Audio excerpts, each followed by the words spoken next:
Just have to find some new shows or just start reading more. Leviticus is coming up, so. Oh, so does that change your show watching? Well, I'll probably be doing a lot more reading. Reading. Yeah. Okay. Yeah. I did some work on this probably 4 years ago on Leviticus. No, about 5 years ago now. And just to refresh and regrow. But right. Today we're going to go backwards a little bit. I love it. I just realized I got to do this to make sure I can see. Okay, there we go. It's recording. All right. The little red square means we're recording. That one's nice, and it has one on the front so I can see it. And if you ever wonder why I either check my phone or I'm looking, it's because I'm checking the time. Make sure we don't go too long. Make sure we don't go too long, or I'm checking the cameras to make sure they're recording. Yeah. And I don't even know what button you're pushing, but it's working. It's working. Yeah. It's the record button. But we're going to go backwards. We just celebrated Palm Sunday, then Easter. Yep. And we talked about the tabernacle the week before, but we skipped over Passover and the move from Egypt to the escape. And then we're going to get to the tabernacle. So we're going to do two-parters today. Before we do that, though, something big happened. I have it on the thing. Something big happened. Someone, and by the way, welcome everybody to the podcast. We haven't said that yet. Trust the story. PD and Darren here, the A-team, as That's PD right. likes to call it. Yeah. But we had something big. We had a question sent in by a viewer. And do you want to address that now, right at the top? I have it right up here at the top. All right, go right for it. So the question, which is a really good question, which is a question that I've been wrestling with for a long time and had about 3 different answers to it through these various podcasts. And it's the question of hardening Pharaoh's heart. It's a question of free will. And the questioner asked a really good question, and it was, well, why don't we have free will? And isn't that a part of what makes us human, is that we have free will? And why would then God harden Pharaoh's heart? Why would God take away that will? Well, I said it in the podcast, but probably didn't say it as clear. And the question of the whole thing, even up to when they get to the Red Sea, excuse me, is who is God? Is Yahweh God or is Pharaoh God? Pharaoh thinks he is God, equal with all kinds of other gods, but still a God. And a God can do whatever a God wants to do. That's basically the definition of a God. A God can will something to happen. And Yahweh comes along and takes the very thing that a God thinks they have control over, which is free will. That's the power that God wields over Pharaoh. And Pharaoh begins to realize, even if he wanted something else, he cannot choose it because he's lost control of his free will. Yahweh, in that power move, takes away anything Pharaoh can do, basically paralyzes Pharaoh. And that shows the power that Yahweh has over Pharaoh. And it's all about power. It has nothing to do with humans. It has nothing to do with our free will. It's all about a human who thinks they can do whatever they want to do. And God says, even if you wanted me to stop, I'm not going to let you. I'm going to harden your heart. I'm going to keep you on this path because I am Yahweh and you are not. Because there are several times where Pharaoh hardens his own heart and God says, okay, if you think you can change, you're not going to change.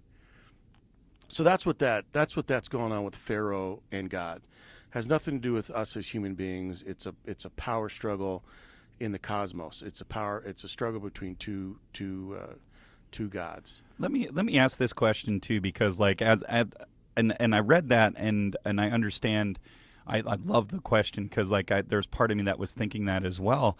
But at the same time, arguably, Pharaoh is consistently doing the opposite, like consistently using free will to not let the people leave, to not let them worship freely.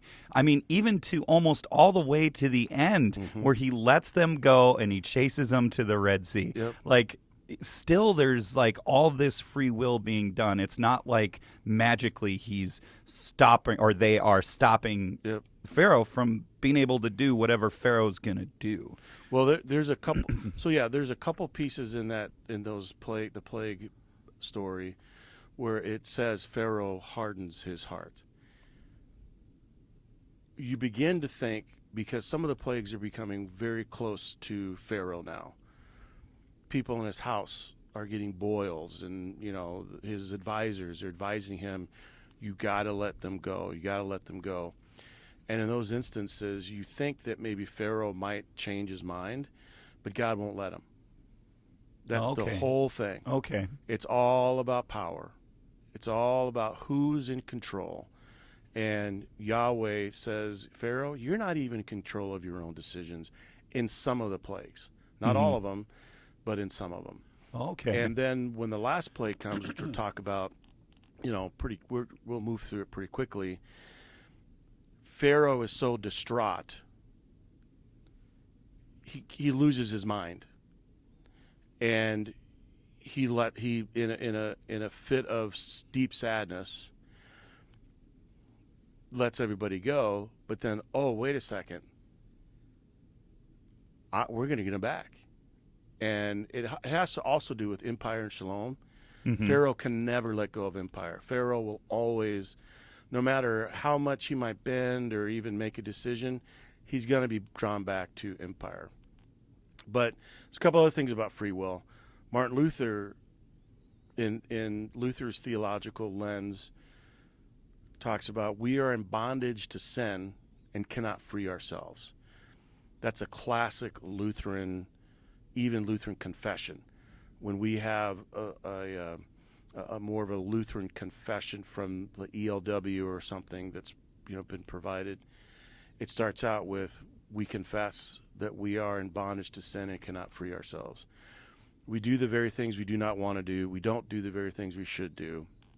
And that comes from a lot of the Apostle Paul as well. Paul says, I do the very thing I hate, and I don't do the very thing I should. So that's Luther's take on that. But also, if you think about just human beings, we think we have free will to make all kinds of decisions. But in reality, we are bound by our genetics. I cannot dunk a basketball. I don't have the free will to do that. On a regular size hoop. If it was a smaller, shorter hoop, I'd tear it up. Probably tear up some muscles at the same time. But you could work into it, but you would have to work a lot harder than, say, I would. I'm 6'5". Because you have genetics. And I could, at one point, dunk on a basketball hoop. I can't right now. Well, we get older. I'll touch the bottom of the net. But we're bound by our genetics. We're bound by our heritage. We're bound by our biological rhythms, our social values. We're bound by them, customs and traditions, personal habits, our mindset. We here, and not many people know this, but we decided to not do the Hallelujah Chorus this year for Easter. People lost their minds. Now, not everybody. Actually, we got very positive feedback, but there are some people that are really angry about it. I don't even know if they can articulate beyond the fact that we've always done it. Are their wills bound to that tradition? Very much so. And to change that tradition creates lots of interesting moments in people's lives. That people doesn't even mean that it could be any tradition. Remove any tradition at all from anything, not just church stuff, but families. You know, there's traditions. We always do this on 4th of July. We always do this on, well, you don't always. There at one point in time you didn't do it. You know, it wasn't something that happened, and then at some point in time you probably won't do it. But we have that, and we're bound by those. Years ago, I saw a news program. There was a classic protest, KKK up at the city hall, and then the other side, which is, you know, nice people, protesting against the KKK having the right to protest. Right? They're showing this footage, and they showed a footage of a little kid sitting on a bench. The little kid must have been 5, 6 years old. Little kid couldn't tell if it was a guy, a boy or a girl, because they were wearing a hood, a KKK hood, and then the KKK outfit. What chance do you think that kid has to exercise free will over thoughts around race and ethnicity? That kid has almost no chance. That kid's will is bound by the family, their culture. One of my pastor's friends and I, we were talking about this one time. You know, kids don't, we're not born being racists, right? Mm-hmm. We learn all that around the kitchen table. That's things that have been handed down for generation to generation. So in some ways, we're not only bound to sin, we're bound to traditions, and this is the way it used to be, and genetics, and all those kinds of things. So it's a lot more complicated, and philosophers love this stuff, by the way. That's, you know, free will, and do we have it, and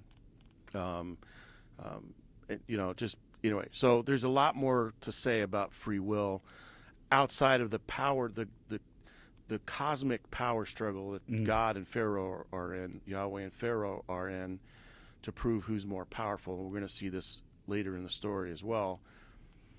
But then just we as human beings, we're bound by all kinds of things. Like right. when something happens to us, we react this way because that's the way we always react.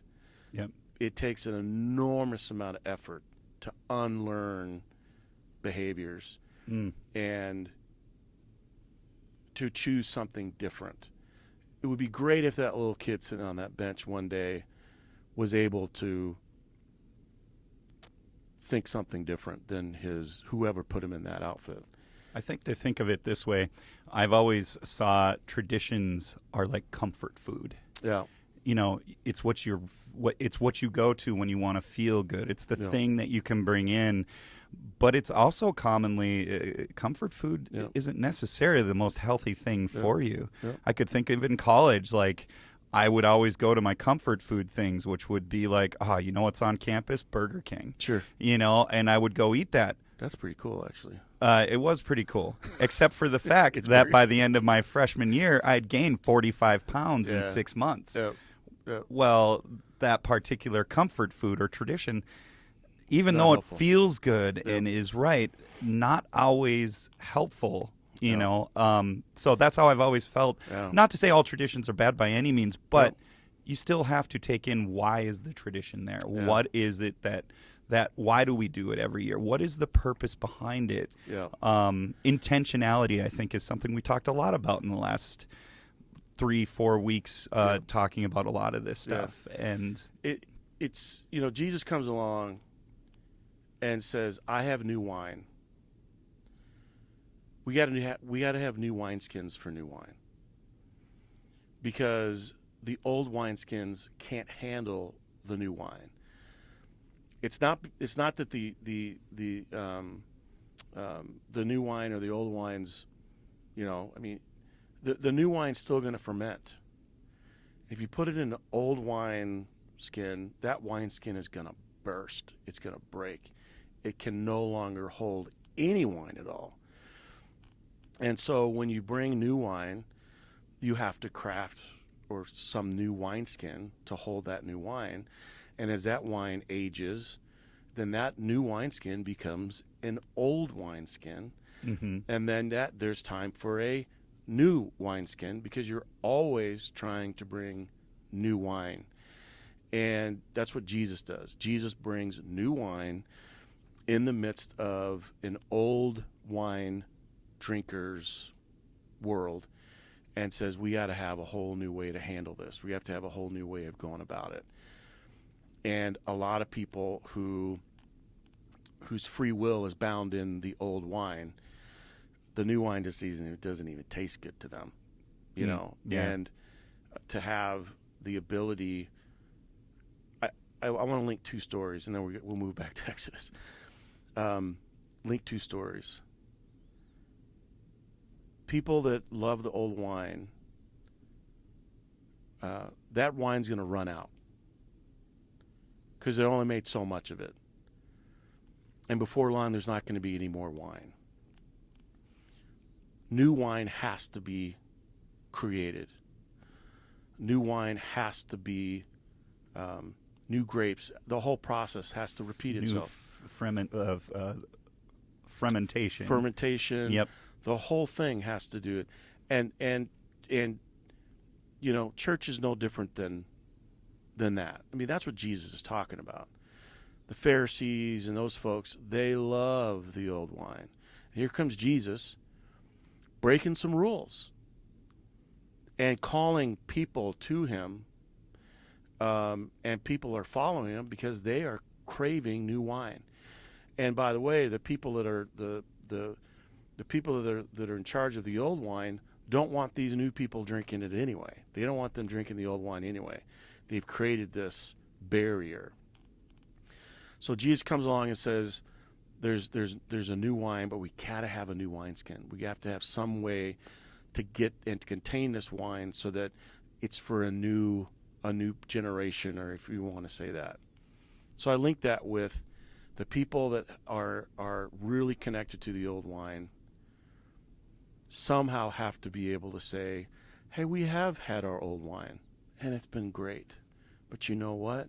We need to be able to support new wine, because at some point in time in our past, somebody came along with new wine for us, and that's why we're here.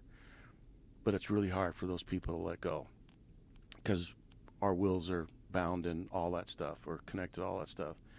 The second story that goes along with this, and I didn't put these together until we just started talking, is the story of Jesus is in the house, and everybody knows he's in the house. They've crowded the house. No one else can get in. There's a group of friends who have a sick friend, and they want to get him to Jesus. The whole goal is to get this friend to Jesus. There's no way to get in. So they go up on the roof, and they start digging a hole in the roof. And there's a couple things about the roof. A couple things in the story that no one talks about is what is this roof made of? Sticks, grass, dirt, mud. All that stuff is falling down on the people that are in the room. Maybe even falling down on Jesus. But the person that owns that house must be going, what? I have spent years, probably generations. That was probably their father's house. Maintaining, replacing, doing all this stuff to the roof to keep everybody dry. And now someone's digging a hole in what I have maintained and paid for all these years. And the stuff's dropping on them and everything like that. That owner of that house must have said, yeah, that's the right thing to do. Dig a hole in my roof, because you know what the purpose is? The roof isn't the purpose. The purpose is to get people to Jesus. To get that friend to Jesus any way you can. And the traditional way, through the door or through the window, wasn't working. The owner of that house probably said, yep, because you know what the focus is? Jesus.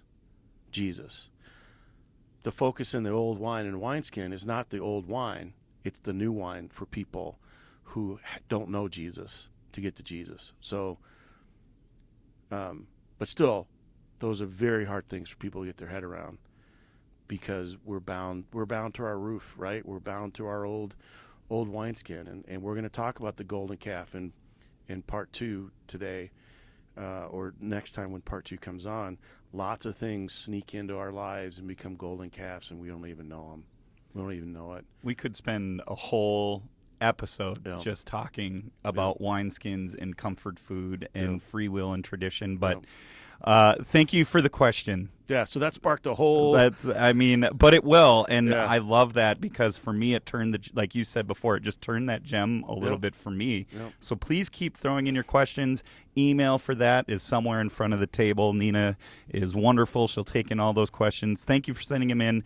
Now, all right, for our regular scheduled program. We'll get back at it. We'll get back to the last plague, which is the marking of the doorposts, and this is the last straw, right? This is the very last straw. Moses goes to Pharaoh and says, hey, if you don't do this, if you don't let us go, every firstborn outside of our people are going to die. God has called the Israelites God's firstborn. And God says to Pharaoh, you won't let my firstborn go? I'm going to take your firstborn. And that's what happens. The Passover happens, and there's deep wailing and crying in all of Egypt, because the firstborns have been killed in houses everywhere. And the Israelites are said to get out of here, go. Now, this is interesting, and I don't think I found the answer to this, other than they were in the wilderness far too long. They leave with a bunch of stuff. They were given silver and gold. They get to leave with all of their animals. Here, let me read this to you. Pharaoh summoned Moses and Aaron in the night and said, get up and get out from among my people. Both you and the Israelites, can you imagine that moment, that human moment? Mm-hmm. Pharaoh Moses and Aaron are in front of him. For the first time, Pharaoh doesn't, he realizes his power is gone, right? Or at least in that moment. Go serve the Lord as you requested. They're still only talking about going out just to worship. There isn't the talk yet of, well, we're going to leave. We're going to go long. I mean, we're going way, way out. We're escaping. Go do what you asked me to do from the very beginning, which is to go out and worship your God. And I said at one point you could take your men and the adults, but you can't take your kids. You can go, but you can't take your animals. I mean, Pharaoh is always holding something back. This time he just says, everybody go. Get up, both you and the Israelites, go serve the Lord as you requested, and take your flocks and your herds, just as you requested, and leave. And then he says, but bless me also. Pharaoh's asking to be blessed. And not the first time Pharaoh has asked for that kind of deal, but there's this twisting in Pharaoh. He asked to be blessed? Yeah, he asked to be blessed. Yeah. This is not a part of the story I've actually really heard. Yep. Okay. And it wasn't the first time, though. But then the Egyptians were urging the people on. So the Egyptians saying to the Israelites, get out of here. Go. Leave. By the way, I'll pay you. And so what happens is, in order to send them out of the land quickly, for they're saying, we are all dead. So the people took their dough before the yeast was added. This is where we get the festival of unleavened bread. With their kneading trowels bound up in their clothes on their shoulders. Now the Israelites had done as Moses had told them. They had requested from the Egyptians silver and gold items and clothing. The Lord gave the people favor in sight of the Egyptians, and they gave them whatever they wanted, so they plundered Egypt. Now, there are, in the scripture, it says 600,000 Israelites leave. that number is accurate, it's debated whether or not 600,000. But if it's 600,000, basically you're counting the men. Mm-hmm. You're not even counting the women and the children. 600,000 men just go run around, take whatever they want. They're to go away with a lot of stuff. They're carrying with them an enormous amount of stuff, which when we get to the tabernacle later, we can realize where they got all that stuff to build the tabernacle, because it's a lot of gold, it's a lot of precious wood, it's a lot of really expensive cloths. So they leave with a lot of stuff. Things that make me wonder, though, is how long did that last? Because not too long after that, they leave, they free, and they're in the wilderness. They then run out of food. And they have to ask for manna and quail and all these kinds of things. So, I don't know.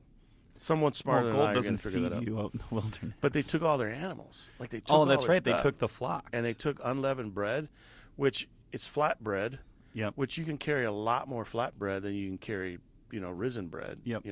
But I don't know. I've been searching for that answer, and maybe it's pointless. Maybe it doesn't matter. But here's where I think fun things start to happen. I mean, interesting things start to happen. Yeah. A pillar of cloud is going to guide them by day, because they don't know where they're going. So God sends a pillar of a cloud, a big cloud, reaching from the sky down to the ground, huge, guiding all these people in one direction. And then at night, there's a pillar of fire. When these clouds and the fire pillars are mentioned later on, this is a war march. This pillar is guiding them to war. This is usually reference to a war march. So in some instances, they're not just escaping, they're going to war. And who are they going to war against? Well, we're going to see that Pharaoh comes after him. Yeah. Pharaoh comes to his senses, probably would be what people would say in Pharaoh's court. Because they all agree, not just Pharaoh now, all the advisors agree, yeah, we got to go get these people back. And they end up walking to what we typically call the Red Sea. But again, there's some controversy. It could be the Reed Sea, which is R-E-E-D, not R-E-D. And the Reed Sea was connected to the Red Sea and is further north than the Red Sea. So instead of the Israelites going all the way down to the Red Sea and then over, they could have gone a shorter distance to the Reed Sea and over. That's in debate. That's debatable. Language, scholars, translations. I've read arguments for both. They're both very intriguing. One is a little less Hollywoodish in that the Reed Sea is very shallow, and for them to if a wind came up and blew the Reed Sea, it could be very well be that you could walk across, and because it was much more shallow. It's a little bit harder for people to believe that the whole Red Sea, however many feet deep it is, which I do not know what that is. Maybe someone can figure out how deep that sea is. That this huge wall of water, like the Charlton Heston movie kind of deal. So there's all kind of motivations. They crossed a body of water. Let's just leave it at that. Yeah, is it really about which sea it was? Like you're saying, it's not always about. Is that what the story is about? No, I tell you what I think the story is about. Okay. Going to the Red Sea or the Reed Sea. Right when they get to the sea, they're backed up against the sea, right? The pillar of fire is leading them by night. The pillar of smoke is leading them by day. This long, processional of people. They're walking to somewhere, and they come up against the body of water. God says to them, hey, turn around, and face the Egyptians. They're coming. Very interesting. The whole thing, though, is going to set up a major ambush. The Egyptians had boats around that period of time, but they were boats that basically navigated the Nile, a river. Big, huge, slow-moving river. Not going across open water. You've seen big water. Oh, yeah. Yeah. That's you're not going to just take any boat on big water. There's special boats for big water, and a little canoe, a little fishing craft, or a little 45 horse is not going to get you anywhere. No, it's gonna you can be swamped pretty quick. Tough. So Pharaoh's like, good. He's like, all right, I got him. Look at him. They don't know where they're going. They're wandering around, and they don't know where they're going. They hit the Red Sea, and they turn, because you have to think that Pharaoh had sent out scouts to check, where are these? Where'd they go? And the scouts would have seen the pillar of fire. They would have seen the cloud of smoke, and they would have figured out, oh, this is how they're going. And then they hit the sea, and they have to turn around. So now the cloud is there as well now. And this is tens of thousands of people, correct? Huge amounts of people. Yeah, they're going to be easy to track. Yep. and flocks of livestock. Whatever they got going on. Just follow the poop trail. Yep. Whatever. It's like bison running through Yellowstone. You'll know where they are. Yeah. But so the Pharaoh thinks they're stuck. They think that they've hit the body of water, and he's got them. He's cornered them. But what Pharaoh doesn't know is this deal. The angel of God was going before the camp of Israel, moved and went behind them, and the pillar of cloud moved from before them and stood behind them. So now the whole situation has changed, because the Egyptians think that they're looking at the front of the Israelites. They're looking at the lead. They're looking at the soldiers. They're looking at the ones that would defend. But what they're actually doing is they're looking at the rear. They don't know that the angel moved behind them, in between the Egyptians and the Israelites, and they're crossing the Red or the Reed Sea, and all the while Egypt thinks that they're still facing them. They're escaping, while the Pharaoh thinks that they're still there, that the front of their attack is right there, and they're just walking out. Huh. They're just walking out. I think that's militarily a genius move. If you ever were stuck in something and people thought that, oh, the main soldiers are up front, because the Israelites could defend themselves. I mean, they wouldn't necessarily beat an Egyptian army, no. But there's going to be some kind of a battle. Yeah.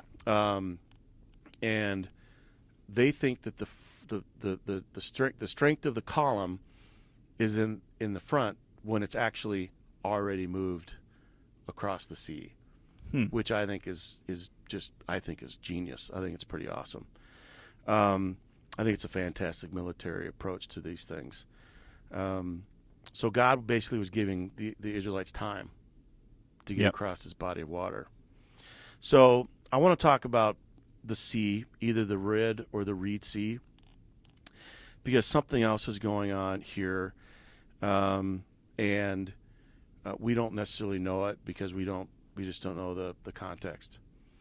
Open bodies of water in those periods of time represented chaos. They were chaos. I mean, there's no rhythm to an open body of water. The waves don't create a certain pattern. I mean,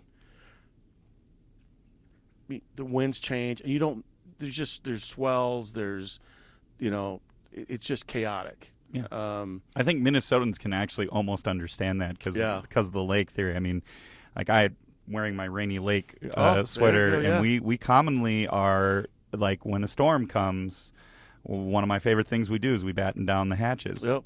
Because we don't know which way the wind is going to come. Yep. If it's coming from a specific direction, we'll have 5-foot waves hit our shoreline, which will create chaos. Yep. But if it's coming out of 3 or 4 different directions, we're actually not getting chaos, but we still have to prepare for the worst direction possible. Yeah. So for people in those days, chaos was, you can't control chaos. Mm-mm. You can't control chaos. You cannot control the sea. The sea does what it will do. And it's a dangerous, dangerous place. And they're back up against chaos. They're back up against chaos. The whole nation is backed up against chaos. And God does what God did with Pharaoh's will. Again, actually shows God's power, and God controls what can not be controlled, which is chaos. Nice. God controls the ocean. God controls the sea and parts it, however, reed or red or wind or whatever. And there are certain gods that are in water or have something to do with water. So not only is God controlling the chaos, but God is controlling those gods as well. So again, Yahweh is proving to be stronger than anything else in the universe. And then I was thinking about what it does, something that Pharaoh would never think Yahweh, any God could do, which is control chaos, which is why Pharaoh was so certain in sending out the army that he was going to get them. But I think that this chaos also relates to what the Israelites have been going through.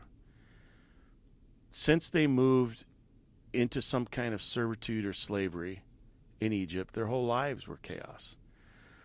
They had no control of what they did day to day.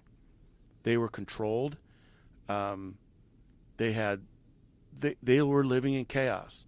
And then 400 some years later, whatever the real number is, the God of Abraham shows up with this Moses that was a former Egyptian prince. Yeah. And his brother, like, where did his brother come from? Like, we don't know you. What's going on? And they say, hey, this is what we're going to do. We're going to go out into the wilderness and we're going to worship our God. I'm going to go talk to this Pharaoh guy. We're going to make it happen. These Israelites may be going, you're crazy. This is not going to happen. The whole lives are chaos. Everything is chaos, chaos, chaos. And they're asked to do what? All this kind of stuff. You're going to lead us out, and then you lead us to this body of water that no one can cross, and the Egyptians are going to come kill us. So it's just chaos, chaos, and chaos over and over and over again. And God shows up in the midst of that chaos. Not just the sea that represents chaos, but the chaos of the Israelites' lives. The real fear that's present in just basic human beings. In chaos, God says, I'm in this. I'm going to control not only that, but I'm going to bring you through chaos, out of chaos, into the promised land, which they don't get to for a very long time, and we'll talk about that when we get to Leviticus. But they are led through chaos, sea, water, chaos, fear, but their own personal and national chaos that they're suffering. And then no wonder, and we'll pick this up in part 2, no wonder that right when they get on the other side of the water and they realize that they're saved, no wonder why they party. They sing songs of praise. Moses sings a song of praise. Miriam, Moses' sister, who's been in captivity this whole time, as well, sings a song of praise, and all of that is just a testament to God's power. But the journey is just going to begin. Yeah. They just got across chaos, but there's chaos. Basically nothing in front of them. Yep. Because they have a lot more to go. Yep. I often think like, and like, you know, when you said whether it's the Reed Sea or the Red Sea, you know, it's easy to get caught up in like, well, is it more powerful when someone splits the Red Sea and you see these giant walls of water? Yeah. Yep. I think it's equally as important, even if it was waist deep. Yep. If you've ever gone hiking and you've seen current, Yep. that can be even more dangerous than swimming across something because the current. So even God controlling the chaos of current. Let's say it didn't split, but you're controlling that current from sweeping you down stream, and like that is still incredibly powerful. Yeah. It's a testament, I think, to what God will do over and over and over and over and over and over again to be in a relationship with humanity. Mm-hmm. To continue to save. Like we talked about on Sunday, Easter Sunday, you know, God meets us in our tombs. Boy, were they in a tomb. Were they in a real dark place. It was dark, by the way, too, when they had their backs up against the sea, when they had their backs up against chaos. And God says, don't worry, I got you. So, then they're across. So we'll start from part 2 will be what happens next for the next 40 the beginning years. Of the journey. I mean, or somewhere in the middle. Well, but, yeah. So I mean, it's kind of like they exited out of their past and now they're beginning their future. Yep. Which for some of us who are always, you know, when you're starting out, you know, it can be very scary looking at a blank slate. But well, that was great, PD. There's actually so much in there I learned that I didn't know before. Turning that gem even a little bit more. That's been great. And it all started with, in the beginning of this podcast, with someone sending in a question, which also turned the gem. So please do us a favor, like, subscribe, ring that bell, all those YouTube things or Spotify things. And then on the front here, there is that communications email. Please send us your questions. As you've seen, we will answer them and see if that just doesn't turn the gem just a little bit more for us. And maybe someone can turn in to us how deep the Red Sea is. Yes. I won't look. I won't Google it. But if you find that out, send it in. We'll send you a hug emoji. Is that a thing? Well, you know, I was editing the last podcast, and Pastor Sarah was like, "We should get Trust the Story mugs." Oh, that just sit up on the desk. There we go. And then it goes along with me having coffee with a pastor. That's right. Yeah. Idea. We get some. What do they call it? Swag. Get some swag. Get some podcast swag. We'll have to send a couple to maybe Marty Solomon and Rabbi David Fohrman. Yeah, I'd be like, come on our podcast. You'll get some free Trust the Story swag, and. I would just sit there and listen. I wouldn't even say a word. I'd be like, yeah, that's amazing. Well, this has been great. We'll see you in a little bit for part 2. Part 2. All right. Bye.